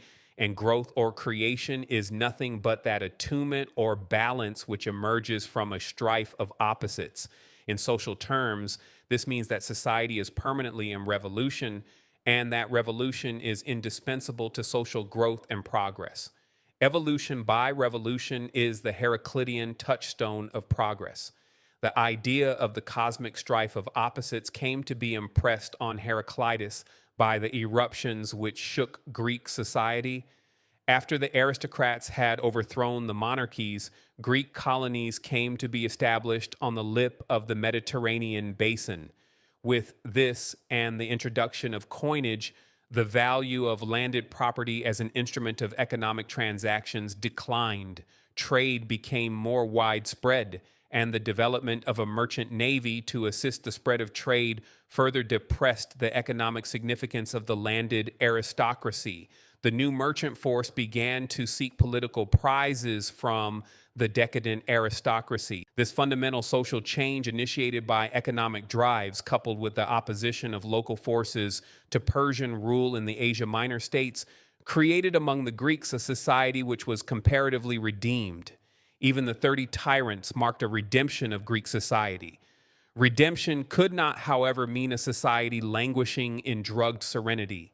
Internal dissensions persisted on all sides. Society was twisted by swift change, but always out of a melee there emerged in course of time a discernible pattern, strife, and an emergent pattern, a seeming attunement which served as a resting point until contending forces should once again become pronouncedly factious.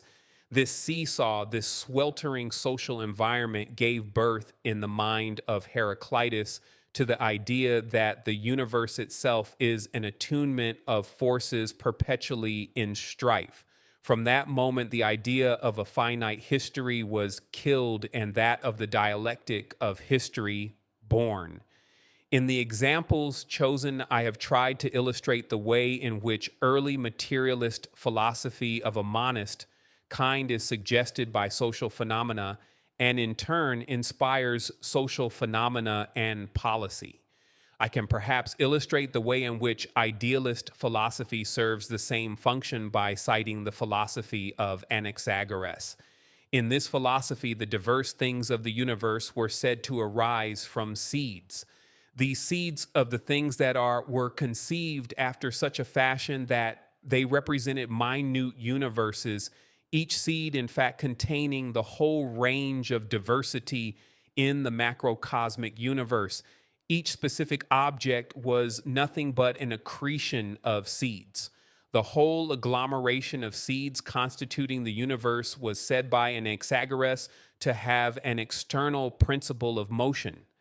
Naturally, a principle of motion was required to regulate the quantities of seed involved in each object if this was to be the source of the differences between things. And this principle of motion was, for Anaxagoras, an intellectualist one. He called it nous, reason, mind. Anaxagoras, too, can be exhibited as supporting an egalitarianism. Indeed, his theory of the unity of nature is in certain respects a more rigorous and close one than that of the monists. He did not affirm a mere identity of basic makeup. He put forward a theory of the participation of any one kind of object in every other kind of object. In his philosophy, nature was more firmly united than in any other philosophy. The distinction between his view and that of the monists, if given social expression, becomes the distinction between socialism and democracy. Whereas in democracy, it is sufficient to affirm a mere egalitarianism, in socialism, it is necessary to affirm a convertible involvement of each in all. In other words, whereas the monists in social terms sought to transform an oligarchic society into a democratic one, Anaxagoras sought to transform a democratic one into a socialist society. Indeed, once Anaxagoras had emphasized the socialistic responsibility of each for all and all for each, the next step was to emphasize the intrinsic worth of the individual. Thus, a social progressive movement, which started with the supervention of a people over a class, ended with the separating out, the cult of individuals. It was left to the sophists to achieve this. This phase was given its most definitive utterance in the Protagorean statement that man is the measure of all things. The universe had passed from the hands of the gods into the hands of men. This Protagorean view, which was a passionate testimony to the new place of man in the scheme of things, was quickly perverted by lesser minds into a grasping idealistic subjectivism. In this transformed form, it was a claim that reality was a replica of the subjective will. Indeed, it was in this form that Socrates criticized it. It was necessary to destroy this idealistic subjectivism. First, because it was but a short step from it to solipsism, in the view that only oneself exists and other things exist as one's experiences.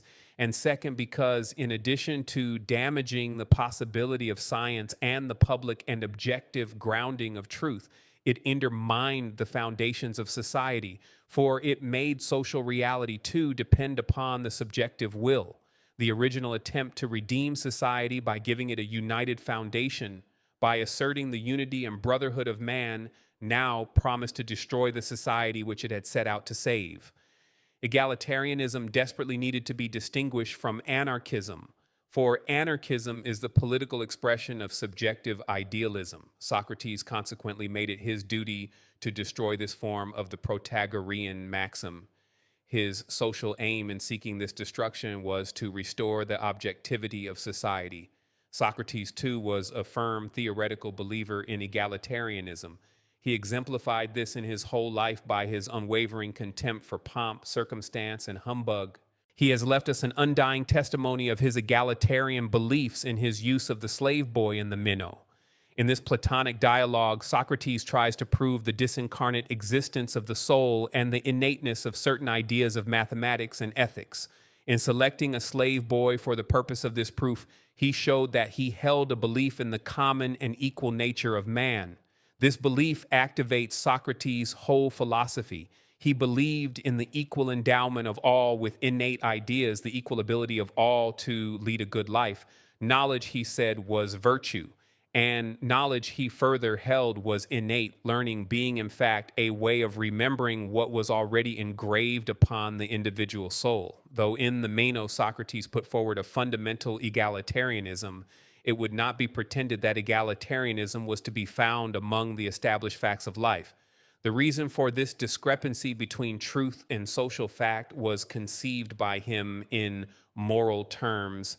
If people were not conceited, mistaking their ignorance for knowledge, and if they reflected, they would all be equally moral, both because virtue is knowledge and because they would fundamentally all have the same knowledge as suggested in the Meno. It has not been my purpose to argue that all the early precursors of our modern philosophers in trying to modify or support a modification of society conceived this in terms of egalitarianism. But even when they pursued a social line in reaction to the egalitarian line, they were still responding to social urges and social conditions. In a genuine sense, their philosophies were intellectual reflections of contemporary social conditions. One example of an early philosopher who became reactionary in respect of the egalitarian development was Plato. Socrates' judges and executioners were not half as cruel to him as was his betrayer Plato, also his loving disciple. Whereas Socrates had affirmed the original equal endowment of men and explained differences between men in terms of education, Plato was no believer in the fundamental equality of man. He held to the original inequality of men, which an unrelenting educational system would quickly reveal. He held that some men had a higher reason than others, and though education might up to a point conceal them, these differences were bound to reveal themselves after a certain stage of a thoroughgoing education. These differences in the level of intelligence, according to Plato, implied a natural division and hierarchy of labor, each man being fitted by nature for functions appropriate to him, the less intelligent being in fact only qualified to undertake menial forms of labor. All political and social power was, at the same time, to be concentrated in the hands of the intellectuals, in trust. In this way, Plato adumbrated an unconscionable totalitarianism of intellectuals. Not even this could exhaust Plato's anti-egalitarianism. He looked for ways in which this lop-headed group of intellectuals might harden into a class. He found his solution in some form of eugenics. Women and men were to be mated according to his principles of eugenics, and thus there would be created a succession based on birth of people who would in perpetuity hold all power in trust. He has left us an undying testimony of his egalitarian beliefs in his use of the slave boy in the Minnow. In this Platonic dialogue, Socrates tries to prove the disincarnate existence of the soul and the innateness of certain ideas of mathematics and ethics. In selecting a slave boy for the purpose of this proof, he showed that he held a belief in the common and equal nature of man. This belief activates Socrates' whole philosophy. He believed in the equal endowment of all with innate ideas, the equal ability of all to lead a good life. Knowledge, he said, was virtue, and knowledge he further held was innate, learning being in fact a way of remembering what was already engraved upon the individual soul. Though in the Meno, Socrates put forward a fundamental egalitarianism, it would not be pretended that egalitarianism was to be found among the established facts of life. The reason for this discrepancy between truth and social fact was conceived by him in moral terms. If people were not conceited, mistaking their ignorance for knowledge, and if they reflected, they would all be equally moral, both because virtue is knowledge and because they would fundamentally all have the same knowledge as suggested in the Meno. It has not been my purpose to argue that all the early precursors of our modern philosophers in trying to modify or support a modification of society conceived this in terms of egalitarianism. But even when they pursued a social line in reaction to the egalitarian line, they were still responding to social urges and social conditions. In a genuine sense, their philosophies were intellectual reflections of contemporary social conditions. One example of an early philosopher who became reactionary in respect of the egalitarian development was Plato. Socrates' judges and executioners were not half as cruel to him as was his betrayer Plato, also his loving disciple. Whereas Socrates had affirmed the original equal endowment of men and explained differences between men in terms of education, Plato was no believer in the fundamental equality of man. He held to the original inequality of men, which an unrelenting educational system would quickly reveal. He held that some men had a higher reason than others, and though education might up to a point conceal them, these differences were bound to reveal themselves after a certain stage of a thoroughgoing education. These differences in the level of intelligence, according to Plato, implied a natural division and hierarchy of labor, each man being fitted by nature for functions appropriate to him, the less intelligent being in fact only qualified to undertake menial forms of labor.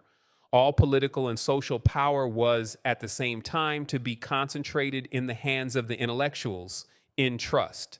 In this way, Plato adumbrated an unconscionable totalitarianism of intellectuals. Not even this could exhaust Plato's anti-egalitarianism. He looked for ways in which this lop-headed group of intellectuals might harden into a class. He found his solution in some form of eugenics. Women and men were to be mated according to his principles of eugenics, and thus there would be created a succession based on birth of people who would in perpetuity hold all power in trust. It must be said that Plato was profoundly upset by the turn which Athenian democracy had taken. In particular, he could not forgive a system which made it possible for his master, Socrates, to be executed. In pursuit of his private vendetta, he elaborated the principles of the Republic. In this, however, he seriously betrayed Socrates, for Socrates himself had acknowledged the political system and virtuously refusing to flee from it when accorded the opportunity of doing so. I do not wish, in saying that Plato betrayed Socrates by assailing the Athenian democracy, to suggest that the Athenian democracy was a full democracy. The Greek democracy as a whole, but especially the Athenian, never embraced all resident adults, nor did it aim, even as an ideal, at the redistribution of wealth. Women were not included under the provisions of the democratic constitution, and the aristocrats and merchant class continued to depend for their wealth on slave and other exploited labor. It was indeed due to the availability of slave labor that the free citizenry were not as oppressed as they might have been.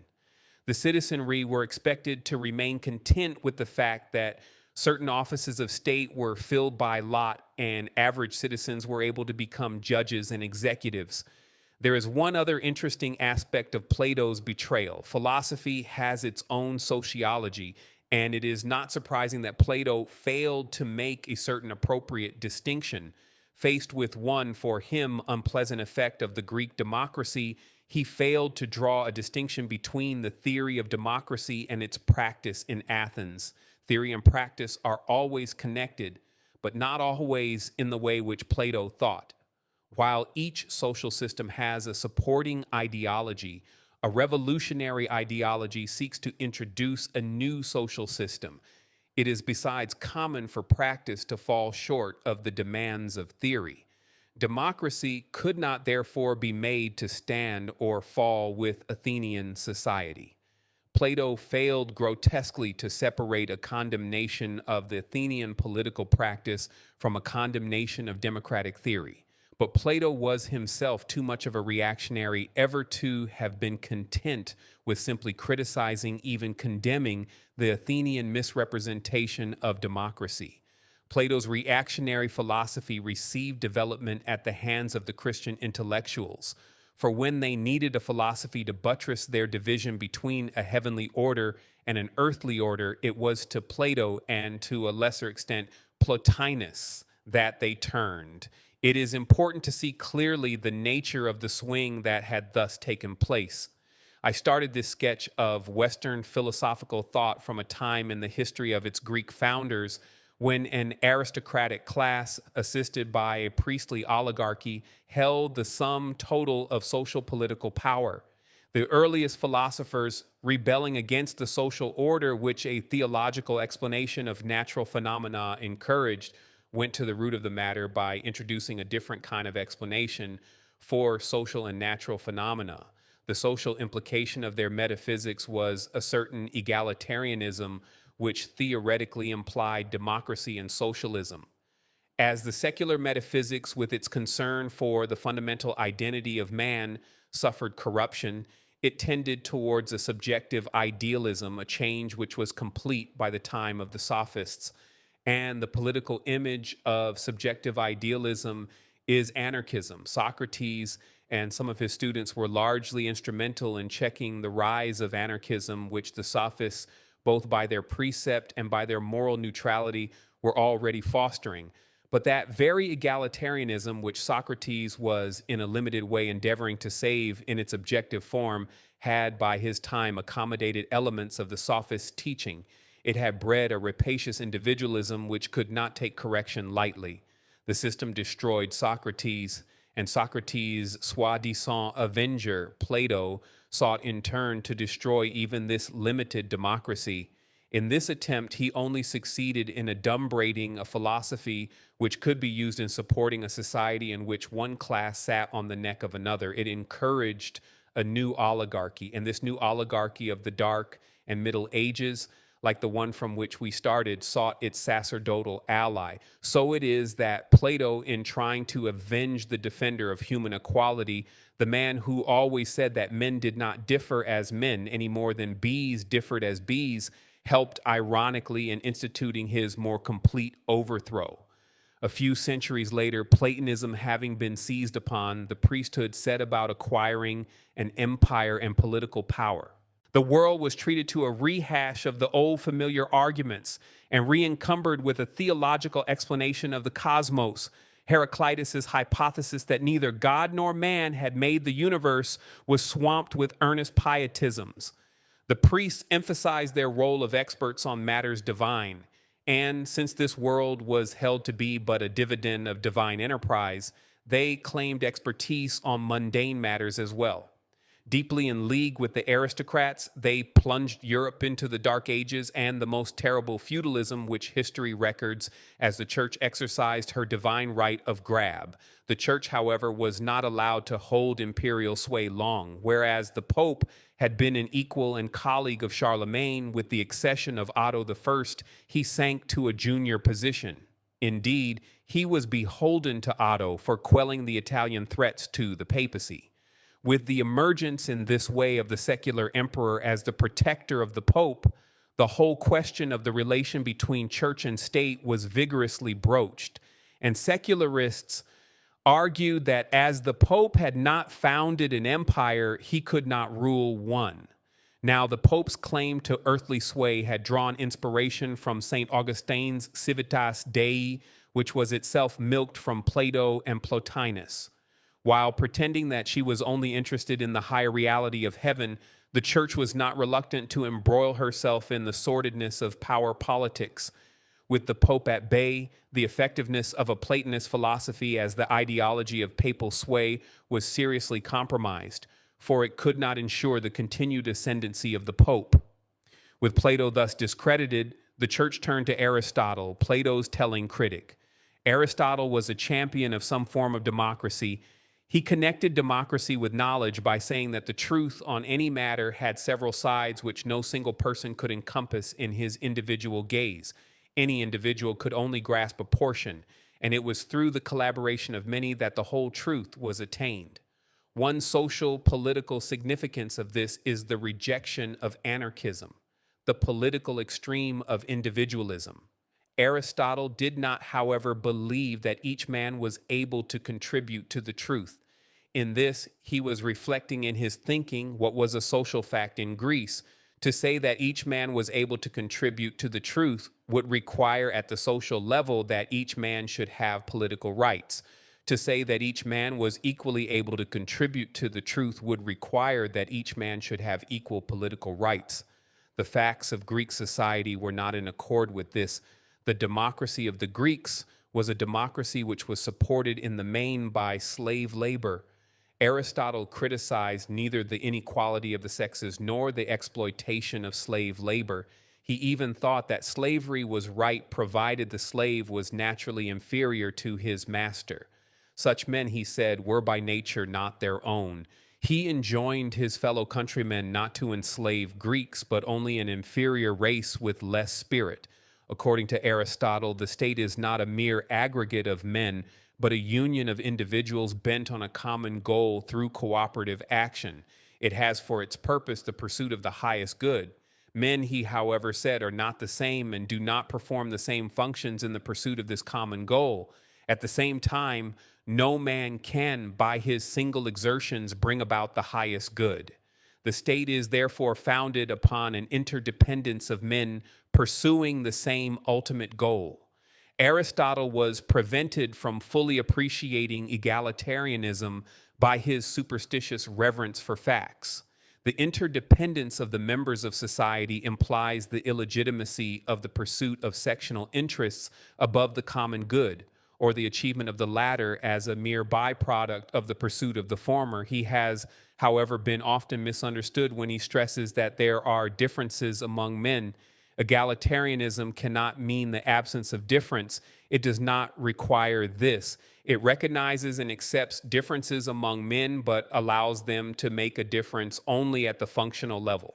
Beyond that, the differences are not allowed to make a difference, certainly not at the level of the intrinsic worth of the individual. Thus, it was not enough for Aristotle to recognize that there were slaves. He should have criticized the institution of slavery, for reverence for facts does not mean inebriation with them.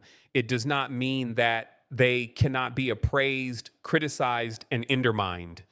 To say that slavery was a fact was not to bless it. Its economic importance to Greek society should not have hoodwinked Aristotle into thinking it necessary or even acceptable, for if society, according to him, is a complementary and cooperative plurality of men, let it be added that cooperation is free. When Aristotle himself came to consider how cooperation might be made spontaneous, he always underscored the when Aristotle himself came to consider how cooperation might be made spontaneous, he always underscored the necessity of education, never of tyranny or injustice. Man, says Aristotle, aims at the good. But how can a continuing slave be said to aim at anything? According to Aristotle, the principle of order in a political society is justice, the bond of men and states. But what justice can slaves be said to enjoy? Aristotle, usually tough-minded, becomes all too delicate when he writes about slavery. At the same time, his writings about slavery have been distorted. When he defines a slave as someone who is by nature not his own but another's, a human being and yet a possession, is he implying that there can be men who by their own nature as men are not their own but others? A man cannot be discovered to be a slave through an examination of his nature. What Aristotle means is that if someone is a slave, then it follows that he is not his own but another's, a human being and yet a possession. Initial egalitarianism does not predetermine its own future course. Its course depends on facts of production and the social economic relations consequent on such facts. Initial egalitarianism can be perverted into a cruel and grasping social atomism, a barbaric free-for-all in which each man is said to be for himself and God for us all. This is the kind of course seminal in Aristotle's egalitarianism. In order to destroy the Platonic philosophical basis of oligarchy, as I have already mentioned, Aristotle rejected the Platonic hypothesis about the knowledge of truth. To Plato's mind, the truth can only be perceived and appreciated by the highest reason subjected to the most exacting discipline. Political and social truth was therefore accessible only to the brainwashed minds of his intellectual oligarchy. Aristotle rejected this and made the truth accessible to all and possible of appreciation by all. Plato, to make sure that the truth was really out of the reach of many, deposited it in a heavenly bank. He called his truths forms, and he made them the eerie population of a gossamer heaven. Just as Marx stood Hegel's idea on its head, so Aristotle recalled the forms back to earth and restored them to nature, the nature which is open to us all and with which we are all familiar. He denied that the forms were capable of existence outside natural objects. He held that whoever was capable of observing natural objects was capable of detecting forms, but in any case, he impugned the forms on the ground of their utter uselessness as instruments of knowledge or of explanation. No carpenter, he said, first studied a form in order to make his furniture. With the church's embracing of neo-Aristotelianism, she saved herself in the nick of time. For she thus adopted a philosophical standpoint which enabled her to make concessions to the Renaissance and man's regained social importance. Nevertheless, in his anxiety to restore the egalitarian form of society, Aristotle actually tried to arrest the dialectic of thought. He tried to secure this arrest by laying down his categories. According to him, these categories are the most general concepts under which the world can be thought of. There is no object or process in nature which does not, so far as it can be conceived, fall under one or more of the categories, examples of which are quality, quantity, rest, motion, time, place. A great deal of metaphysics in such a view can therefore only consist of the identifying of these categories and the elucidation of them. But in this way also an attempt is made to fix in advance the form of any future metaphysics. Indeed, prolegomena to future metaphysics are commonplaces of philosophy. These prolegomena are a kind of preface written by philosophers and addressed to all future philosophers. In these prefaces, the authors lay down the limits, the purposes, and the forms which they claim must guide all future philosophies. Kant is another example of a philosopher who identified the basic concepts in terms of which alone nature can appear to us and become intelligible. The motive lying behind prolegomena is a natural one. In certain circumstances, it is even commendable. It is an attempt to make sure that one's philosophical insights shall be conserved, an attempt to persuade the world that all the spade work of philosophy has been done, that all there is left to do is to build upon this final foundation. It is a claim to perfection. In the political sphere, Aristotle made a similar claim to perfection. Having analyzed the nature of a democratic constitution, he said that it was the natural way of organizing a society. To claim that it is natural is to contrast it with other types of constitution which are presumably unnatural or less natural. By a natural constitution, Aristotle meant one which consorted most with the talents of man and the ethics which best suited him. A natural constitution was therefore for him one which gave political expression to the nature of man. In saying, therefore, that a democratic constitution is the natural way of organizing a society, he was claiming perfection for it. Plato was called to Syracuse to educate a future ruler. There he saw a beautiful opportunity of producing a ruler-tailor political ideas. He seized the opportunity and failed, so he went to Athens a disappointed man. Aristotle, too, had responsibility for the education of Alexander, later called the Great, but the democratic seeds which he sowed withered in Alexander's barren ground. These two great philosophers of antiquity, so full of ideas for the regeneration of society, utterly lacked the power to bring them to social fruition. One interesting point is that the difference between them notwithstanding, Plato and Aristotle both conceived society in static terms. Their conception was of a society which permitted no revision. In Plato's view, once a society had been set up according to the provisions outlined in the Republic, the perfect society would have been attained, and what is perfect cannot change for the better. In this way, he introduced the idea of a finite social evolution. And Aristotle, to the extent that he regarded the democratic society as the perfect form of society, also operated on the idea of a finite social evolution. Though neither Plato nor Aristotle had the power to bring his ideas to social fruition, Europe threw up men who had the power and the will, but not the good fortune to implement perfect society. Napoleon was such a person. And of the Prussian state, Hegel confessed that it represented the political incarnation of his absolute idea, the march of God in history. Hitler, too, in our own times, sought to introduce the perfect society. Since that the perfect society is conceived in terms of the terminal of social evolution, its procreators have persistently envisaged millennia of unruffled monotony. I have suggested that the attempt to fix categories, basic general concepts, in terms of which alone the world must appear to us and become intelligible, is an attempt to halt the dialectic of thought, an attempt to freeze it at a certain stage. In the dialectic of thought, a cardinal idea is introduced and it is worked out in considerable detail. After a certain point, an idea antithetic to it appears on the scene.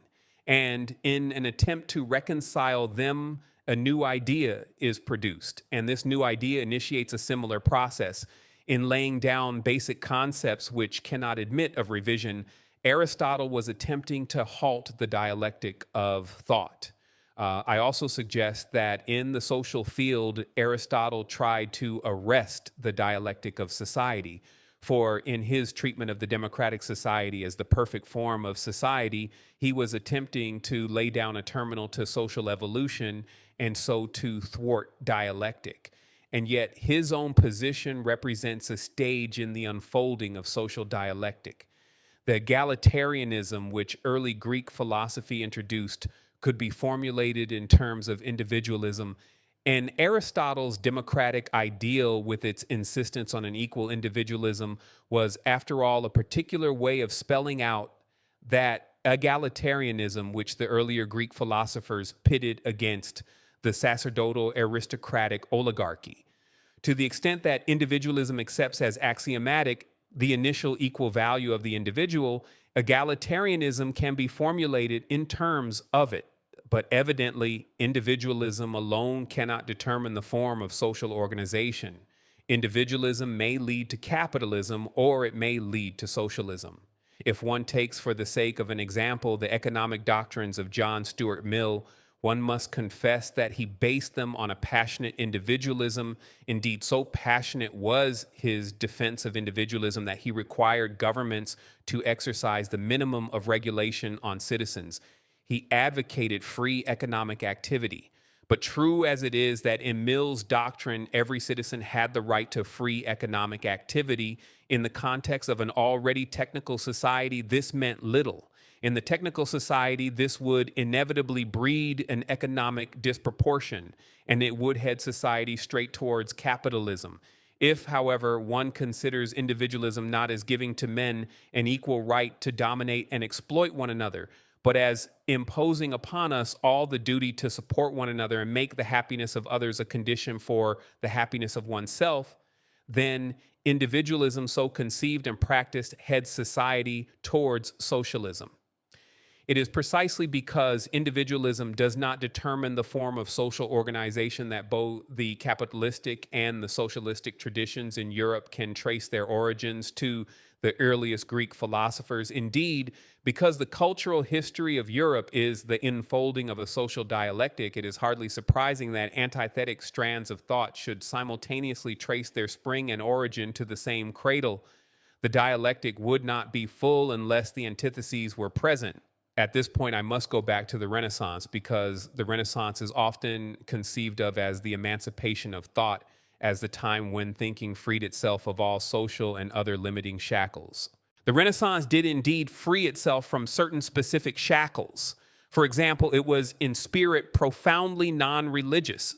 This particular aspect of it, however, remained largely endemic in the 16th century, except in the works of a few like Rabelais, who in his thought rejected Catholicism as well as Protestantism as huge irrelevances to Christianity. In order to negate the emancipation, Christian theology shiftily modified its position here and accepted a compromise there. The humanism to which the Renaissance gave rise served as the link between the emancipation of thought from religious shackles and the strengthening of capitalism, for it raised from the economic sphere the infilling competition and pursuit of supremacy which characterized capitalism and transposed them to a philosophical conception in which each man, armed with his natural and inalienable rights, is pitted against every other man. This transposition became a tour de force in the political philosophy of John Locke. It is this political philosophy which largely inspired the American Constitution, both the Renaissance and the humanism which it fortified were the second Renaissance and humanism. The first Renaissance and humanism were represented by Aristotle. He too, as I have tried to show, represented man as the center of the universe and made the limits of knowledge coincide with the limits of the human understanding and reclaiming the forms and putting them back in nature. And also in his fixing of the categories of thought, which were at the same time the categories of being. His humanism was a cooperative one in which each man, perceiving a different aspect of the truth, contributed it to the common whole. Aristotle saved thought from the mystic vapors with which Plato surrounded it. The Second Renaissance emancipated thought from the mysticism of the Middle Ages. But whereas Aristotle stood for a cooperative humanism, the second humanism was an atomistic one. This atomistic humanism was assisted by the travels of merchants and adventurers who, returning with tales of diverse social organizations, diverse moral and religious principles and practices, assisted the growth of the thought that there could be no universally valid single religious creed, morality, or social order. This thought confirmed their challenge of the church hegemony. But just as John Locke's political philosophy was a humanist attempt to assert the personal and independent dignity of man and make man, not God, the reference point of political organization, so in his empiricist philosophy, he attempted to make man the center and source of knowledge. Since knowledge is thus not a matter of divine revelation, but one of human mental activity, man's intellectual independence and dignity was by this token asserted. I have said that in face of the humanism which the Renaissance developed, the church preserved herself by making a concession here and a compromise there, thus avoiding a head-on collision. The church became subtle and, while seeming to endorse the philosophies of humanism, tried to place God at their center. She ran with the hare and hunted with the hounds. In the philosophy of Berkeley, empiricism appears to be endorsed, but is in fact, strictly speaking, denied. For however glibly Berkeley said that material objects were agglomerations of ideas of sense, he told us that it was really God who put the ideas in our mind. Sense was completely odious in the philosophy of Berkeley. This was necessarily so because for him our bodies were carried in our mind. The stage could not therefore be set for sensation.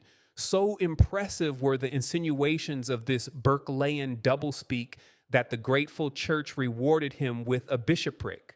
The power of the church could still be felt, and philosophers like Descartes and Leibniz, inspired by fear of being recognized immediately as undermining the social power of the church in favor of humanism, prudently suppressed their definitive works which only saw the light of day posthumously.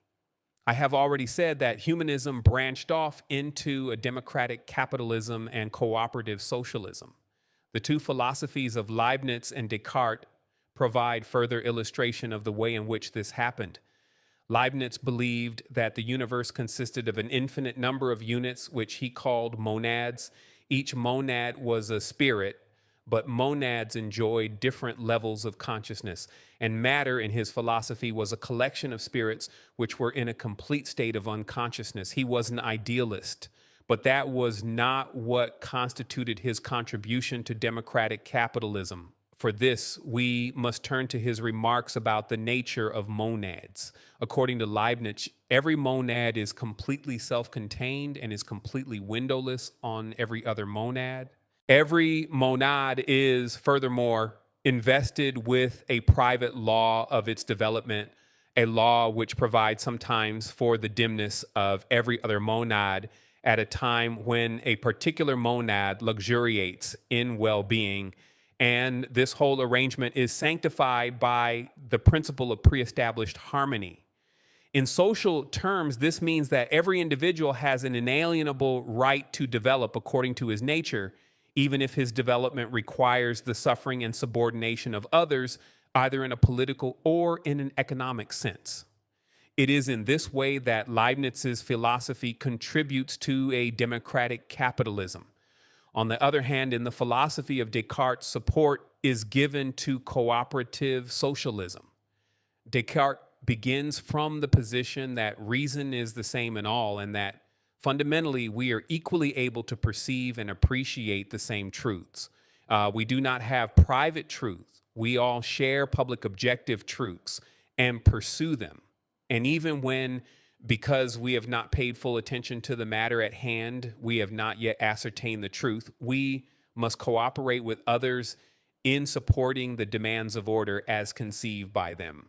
Consequently, Descartes says that while he was busy doubting everything in order to better appreciate what was true, he still conceived it as necessary to cooperate with others in supporting the stability and order of society by multiplying examples to show how there is a social contention, implicit or explicit, in the thought of the philosophers. The history of philosophy, as I sketched it earlier on, suddenly enjoys a transfusion of blood and springs to life.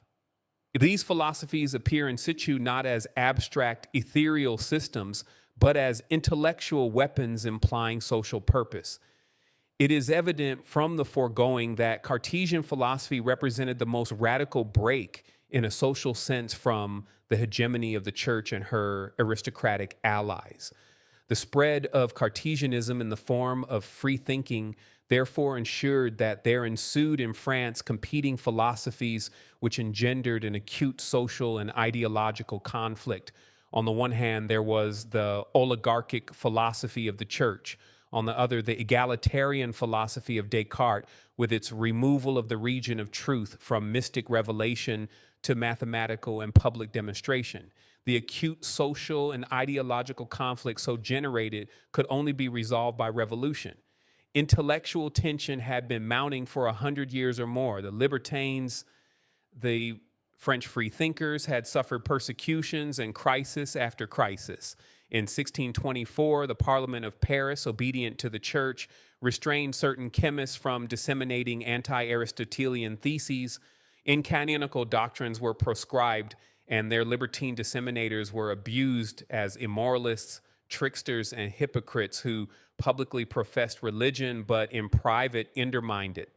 The Jesuits touched new heights of violence and raillery when they dealt with the libertines, who naturally did not turn the other cheek but delivered their riposts with the full edge of their wit, accusing the schoolmen of forgery, vanity, emptiness, and uselessness. This dichotomy in French thought left the nation seriously, and Hewitt, Fouché, and Pascal contributed to this dichotomy as against Malebranche and Montaigne. By 1789, the divergence had hardened seriously, and only a revolution could reshuffle French thought and deal it out anew. In the 18th and 19th centuries, the social contention in philosophy became explicit, especially as law, politics, economics, and ethics came to be publicly founded on philosophy. The social contention of philosophy was accepted even as late as the Russian Revolution of 1917. It is therefore not a little amazing that in the 20th century, Western philosophers should largely disinherit themselves and affect an aristocratic professional unconcern over the social realities of the day. Even the ethical philosophers say that it is not their concern to improve themselves or anybody else. They restrict their calling to disputable elucidations of moral terms, which we all know how to use correctly. They say that their professional job begins and ends with the elucidation of the meaning of moral terms and principles and the source of moral obligation. They never purport to support and maintain any moral principles. In fact, some of them sometimes confess their inability to see or admit any difference between the statement of moral principles and brute ejaculation. On the irrelevance of social irritants and urges to the content of philosophy, Western philosophers are largely agreed. They say that they are not interested in what made a philosopher say the things he says, but only in the reasons which he gives. Philosophy is thus effectively emasculated, and it loses its arresting power. Whereas the great philosophers, the Titans, have always been passionately interested in social reality and the welfare of man, many of their 20th century descendants in the West serenely settled down to a compilation of a dictionary of sentences as opposed to a dictionary of words. Engulfed in their intellectual hermitage, they excuse themselves from philosophical comment on social progress or social oppression, on peace or war. While they thus pursue the exact sense of the word, all authority, political or moral, passes ever more firmly into the hands of the politicians. But however desiccated the new passions of some Western philosophers are, they can admittedly claim to share a continuity with a European cultural history. A non-Western student of philosophy has no excuse except a pedantic one for studying Western philosophy in the same spirit. He lacks even the minimal excuse of belonging to a cultural history in which the philosophies figure. It is my opinion that when we study a philosophy which is not ours, we must see it in the context of the intellectual history to which it belongs, and we must see it in the context of the milieu in which it was born. That way we can use it in the furtherance of cultural development and in the strengthening of our human society.